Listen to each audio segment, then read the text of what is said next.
नमस्कार सभी को। ई श्रम कार्ड के बारे में जितना डिटेल्स आपको जानना चाहिए इस वीडियो में मैं आपको प्रोवाइड करूंगी। ई श्रम कार्ड आप कैसे बना सकते हैं उसका वीडियो ऑलरेडी मैंने बना दिया है। आप चाहे तो उसको डिस्क्रिप्शन में या फिर आई बटन में लिंक देकर ही पता कर सकते हैं। ई श्रम कार्ड कुछ ऐसे टाइप से दिख रहा है जो 12 डिजिट का 12 डिजिट का एक यूनिक नंबर के साथ आपको दिया जा रहा है, इसलिए इसको यूएएन नंबर भी बोला जा रहा है, यूनिवर्सल अकाउंट नंबर। इसको आप तभी बना सकते हैं अगर आप कोई असंगठित कार्य में नियुक्त हैं या फिर कोई भी ईपीएफ अकाउंट आपका नहीं है, पीएफ नहीं काटा जाता है आपका, या फिर कैसे आप इसको अवेल कर सकते हैं, बना सकते हैं और कब आप इसको नहीं बना पाएंगे, इसके रिलेटेड सब कुछ इन्फॉर्मेशन भी हम इस वीडियो में जान लेते हैं। पहले चलिए हम कुछ डिटेल्स जान लेंगे इस ई श्रम कार्ड के बारे में। देखिए, ये है प्रीवियस 1 मंथ का डेटा।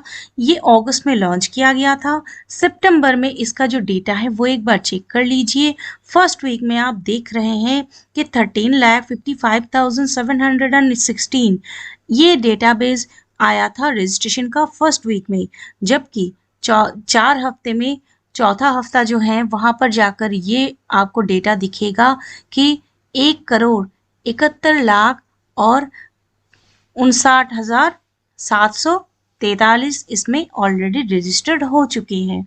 यहाँ पर कुछ और अगर डेटा आप देखते हैं तो वीकली प्रोग्रेस में आप देख सकते हैं कैसे टाइप से कितना ज़्यादा करके रजिस्ट्रेशन हर रोज़ हो रहा है।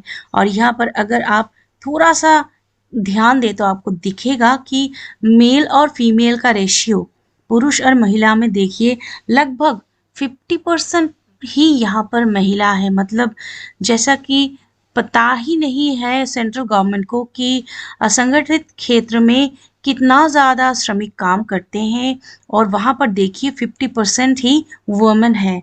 तो ये डेटा अभी सेंट्रल गवर्नमेंट के पास जा रहा है ऐसे टाइप से। अभी यहाँ पर कुछ चीज़ें और मैं आपको दिखाना चाहूँगी कि एलिजिबिलिटी जो बताया जाता है वो क्या है ई श्रम कार्ड के लिए, कौन कौन है जो इसमें कर सकेंगे अपना रजिस्ट्रेशन। निर्माण कारीगर, प्रवासी कामगार, जो गिग एवं प्लेटफॉर्म का कामगार हैं, स्ट्रीट वेंडर्स हैं, घरेलू कामगार हैं, कृषि कामगार हैं या फिर असंगठित कुछ अन्य कामों में लगे हुए हैं, वो सभी इस रजिस्ट्रेशन के लिए एलिजिबल हैं। अभी कौन है जो नहीं कर पाएगा ये अप्लाई, या फिर डॉक्यूमेंट्स आपको क्या लगेगा या फी क्या है रजिस्ट्रेशन का, चलिए नेक्स्ट वीडियो में हम जानते हैं। नेक्स्ट स्लाइड में यहाँ पर हम जानेंगे कि कौन कौन है जो अप्लाई नहीं कर पाएगा। देखिए, एग्रीकल्चर लेबर में सिर्फ जो एग्रीकल्चर करते हैं या फिर लैंड लेस लेबर्स हैं जिनके पास में ज़मीन नहीं है, किसी और के ज़मीन में वो काम करते हैं, वो ई श्रम कार्ड में अपना रजिस्ट्रेशन कर पाएंगे। बाकी अदर फार्मर्स नहीं कर पाएंगे। क्यों नहीं कर पाएंगे इसका रीज़न जान लीजिए कि फार्मर्स के लिए ऑलरेडी गवर्नमेंट ऑफ इंडिया ने एक पोर्टल चालू करके रखा है जिनके मुताबिक उनको केसीसी के रिगार्डिंग पैसा मिलता है या फिर किसान के रिगार्डिंग भी पैसा अलग से, या फिर उसका जो फैसिलिटी है वो गवर्नमेंट अलग से प्रोवाइड करता है किसानों को। अभी किसानों को इसमें नहीं जोड़ा गया है, सिर्फ उन्हीं किसानों को जोड़ा जाएगा जिनका ज़मीन नहीं है, किसी और के ज़मीन पर लेबर की तरह वो काम करते हैं। और अगर आपका कुछ इनकम क्राइटेरिया नहीं है, ई श्रम कार्ड तभी आप बना पाएंगे अगर आप कभी इनकम टैक्स दे चुके हैं या फिर देते हैं, तो फिर ये कार्ड आप नहीं बना पाएंगे। और यहाँ पर और भी बताया जाता है कि आपका कोई ईपीएफओ अकाउंट मतलब पीएफ अकाउंट आपका नहीं होना चाहिए, या फिर स्टेट इंश्योरेंस स्कीम के अंडर भी आप कभी नहीं आना चाहिए, तो ही आप इसके लिए एलिजिबल होंगे। अभी डॉक्यूमेंट्स में देखिए क्या क्या लग रहा है। यहाँ पर एक स्लाइड में आपको पता चल जाएगा, जब भी आप ओपन करने जाएंगे तो यहाँ पर लेफ्ट हैंड साइड में बताया जाता है कि क्या क्या चीज़ें हैं जो आपको लग रहा है। आधार नंबर आपका होना ही चाहिए, आधार लिंक्ड अकाउंट जो आपका है वो उसके साथ एक एक्टिव मोबाइल नंबर रहना चाहिए जिसपे आपको ओटीपी मिलेगा, बैंक अकाउंट डिटेल्स भी होना चाहिए और आपका एज जो है वो 16 से 59 ईयर्स के बीच में होना चाहिए। यहाँ पर फिर से बताया गया है कि any worker who is unorganised and aged between 16 to 59, वो सभी कोई इसमें रजिस्ट्रेशन कर पाएंगे। आधार नंबर, मोबाइल नंबर और आधार के साथ लिंक्ड बैंक अकाउंट आपके पास अगर है तो आप खुद ही घर बैठे इसको कर पाएंगे। अगर आपको घर में ये सुविधा नहीं मिल रहा है, मोबाइल फ़ोन से अभी आप नहीं करना चाह रहे हैं, तो आप किसी भी सीएससी से जाकर इसको ऑथेंटिकेट कर सकते हैं। बायोमेट्रिक से आपका जो फिंगरप्रिंट है वो उसके ऑथेंटिकेशन से ही सीएससी से इसको खोल दिया जाएगा। बाकी फीस के बारे में भी हम जानेंगे। यहाँ पर क्लियरली बताया जाता है an organised or worker register himself or herself through visiting the e-shram portal through associated approach by visiting the nearest CSCs। आप CSC में जाकर इसको एकदम फ्री में रजिस्टर कर पाएंगे और इसके लिए आपको कोई भी डॉक्यूमेंट, सिर्फ डॉक्यूमेंट का जो आपको जेरोक्स है वो ले जाना है, कोई फीस आपको नहीं ले जाना है, फीस यहाँ पर आपको नहीं लगेगा। अभी हम देखेंगे कि गवर्नमेंट आपको ये श्रम कार्ड क्यों बना के दे रहा है और इसका उद्देश्य गवर्नमेंट का क्या हो सकता है। फिनेंस मिनिस्ट्री की तरफ से और लेबर मिनिस्ट्री की तरफ से ये जो कार्ड है इसके लिए कुछ डेटाबेसेस मांगा जा रहा है, जैसे आपका नाम, ऑक्यूपेशन, आपका एड्रेस, आप एजुकेशनल क्वालिफिकेशन आपका क्या है, स्किल टाइप आपका क्या है, फैमिली डिटेल्स, बाकी सब कुछ लेने का मकसद यहाँ पर यही है कि आपको आपका जो डेटा है गवर्नमेंट के पास रहे, गवर्नमेंट को पता चल सके कितना वर्कर कहाँ पर कितने जगह पर काम कर रहे हैं और बाकी जो सुविधाएं हैं सोशल रिलेटेड या फिर फिनेंशियल रिलेटेड सब कुछ ही आपको दिया जा सके गवर्नमेंट की तरफ से जब भी ज़रूरत पड़े। और कोरोना के टाइम पर गवर्नमेंट ने ये देख लिया है कि अगर कुछ भी गवर्नमेंट को स्कीम देना पड़े इन वर्कर्स को या फिर माइग्रेंट जो लेबर्स है इनको, तो गवर्नमेंट को बहुत सारे हैसल हो रहा है।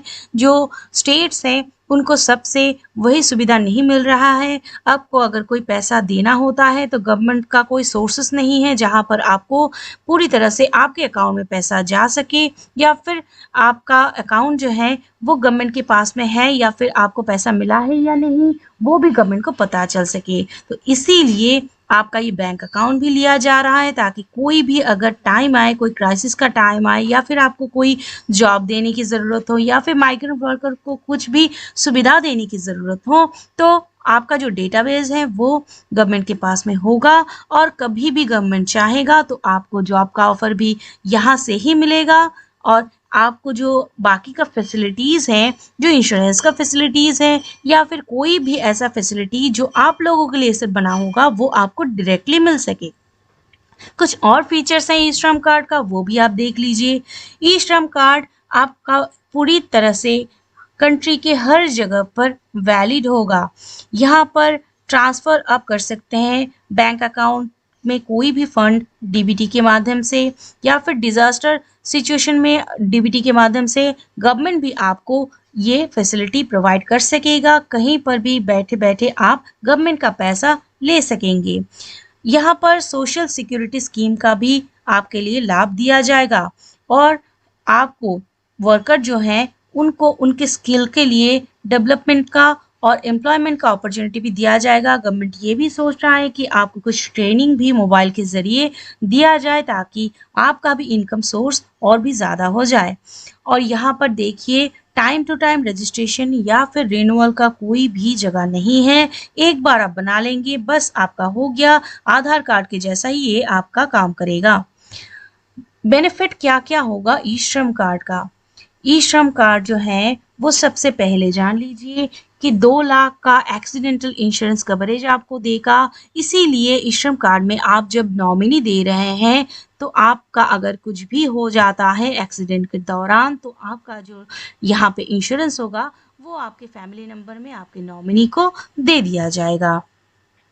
अगर कोई भी वर्कर जो रजिस्टर्ड है ई श्रम पोर्टल में उनका एक्सीडेंट होता है या पर्शियल डिसेबिलिटी होता है, समझ लीजिए कि आप पूरी तरह से पंगु हो जाते हैं या फिर आप काम करने के काबिल नहीं रहते हैं, आपका कोई भी लॉस हो जाता है ऑर्गन का, हाथ या कुछ भी हो, आप काम नहीं कर पाते हैं तो आपको 1 लाख रुपए दिया जाएगा। या फिर एक्सीडेंटल में आपका अगर कोई कुछ भी डेथ हो जाता है, मौत हो जाता है तो आपको 2 लाख रुपए दिया जाएगा। इस टाइम में जैसा कि मैंने बताया है कि कोविड-19 के टाइम में जो फाइनेंशियल क्राइसिस आया था, उस टाइम पर डीबीटी की मदद से आप लोगों को कुछ भी नहीं दिया जा सकता था। जो अनऑर्गेनाइज्ड वर्कर्स हैं, लेबर क्लास लोग हैं, उनको कुछ भी देने के लिए सरकार को मौका नहीं मिला था। तो सरकार जो है राशन वगैरह, पैसा वगैरह जो दिया था, वो स्टेट गवर्नमेंट के थ्रू में ही दिया था। इसकी वजह से बहुत सारा फ्रॉड भी हो चुका था। अब भी वो आपको एकदम थॉरोली खुद के अकाउंट में मिलेगा और गवर्नमेंट को भी पूरी तरह से पता चल सकेगा कि किन-किन लोगों को ये फैसिलिटी मिल चुका है। जो भी हो, इस स्कीम का, गवर्नमेंट का जो ये प्रोडक्ट है या फिर ये जो पर्पस है, ये बहुत ही अच्छा है। ये सिंगल प्लेटफॉर्म में आपको पूरी तरह से सब कुछ लाकर रख देगा। यहाँ पर एक टोल फ्री नंबर भी आपके लिए जारी किया गया है। अगर आप कुछ भी जानना चाहते हैं तो आप 14434 में कॉल करके इसके रिगार्डिंग आपके मन में जितना भी सवाल है या जितना भी परेशानी है, सब कुछ सॉर्ट आउट कर सकते हैं।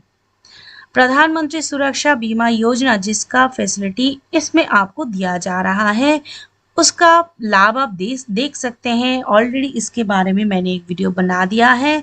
अगर आप जानना चाहते हैं तो वो वाला देख सकते हैं। यहाँ पर आपको देखना होगा कि इस साल में आपको कोई भी प्रीमियम नहीं देना हो रहा है और जो प्रीमियम है आपका सालाना 12 रुपए का, यस दोस्तों 12 रुपए का, जो कि ना के बराबर है।